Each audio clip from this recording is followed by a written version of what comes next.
Hi there, Colin Storm here with Keller Williams Realty, a Falls Church. Welcome to what appears to be, I don't want to get too far ahead of myself here, but it appears to be what will be the first normal week, especially for those of you with kids in school, first normal week since the new year.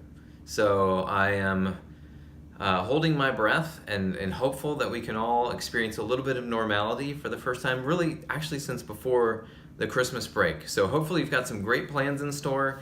Hopefully your household is and stays healthy this week, and that you all, again, have a great week of experiencing what normality actually looks like again. We'll see how that goes.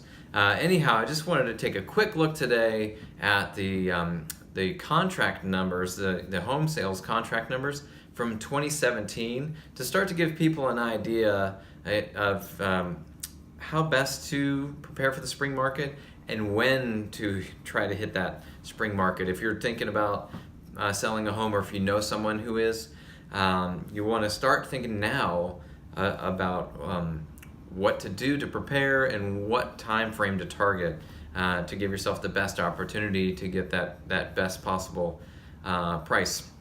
And what you're trying to match is not being out there necessarily when everybody else is out there, but being out there when the buyers are out there. And so that's what there's a chart below. If you're looking, seeing this within the blog post, there's a chart below that I put together that highlights 2017. And it really is a good, if you dial the data back over 5, 6, 7 years, 2017 really is a good microcosm of what happens on an annual basis. It kind of scrubbed out some of the anomalies.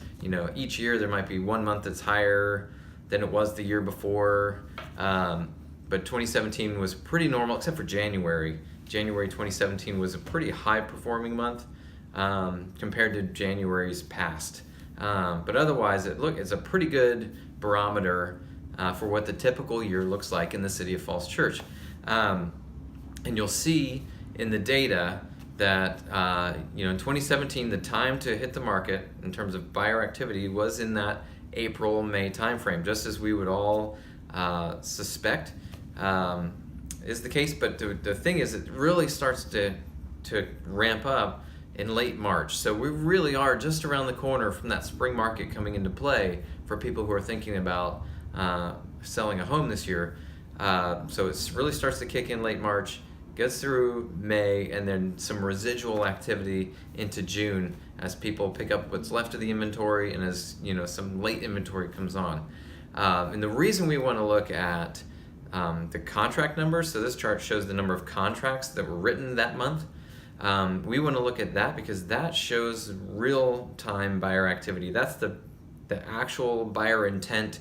They're writing the offers, you're going under contract, and then going through your transaction period. If we look at the closed sales, this all slides down. So it would look like the best time is May into June, maybe even July, because those are when these sales are closing. But we don't want that information. We want to know when they're going under contract. So that's why I put together this chart.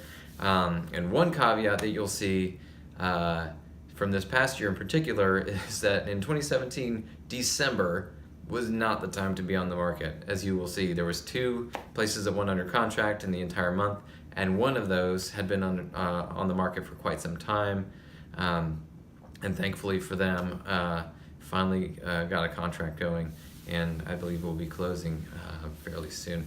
Anyhow, if you have any questions about that, feel free to reach out. If you are looking to try and prepare to sell, or you know someone who is, let me know. I would love to come alongside you and set up a plan, figure out what needs to happen within the home to really get it ready, what your timeline should be. We can set up a calendar and some target dates to help you get prepared within the seasonality that is going to benefit you the most. Not only as a seller, if you're looking to sell, you're probably looking to buy something. If you're staying local, you also can hit that market on the buyer side as well, and create a seamless, hopefully seamless, not stress-free because it never is, but lower stress experience for you. Anyway, again, I'm Colin Storm, Keller Williams Realty of Falls Church, and I hope that's some helpful information. Look forward to hearing from some of you here in the near future. Thanks so much.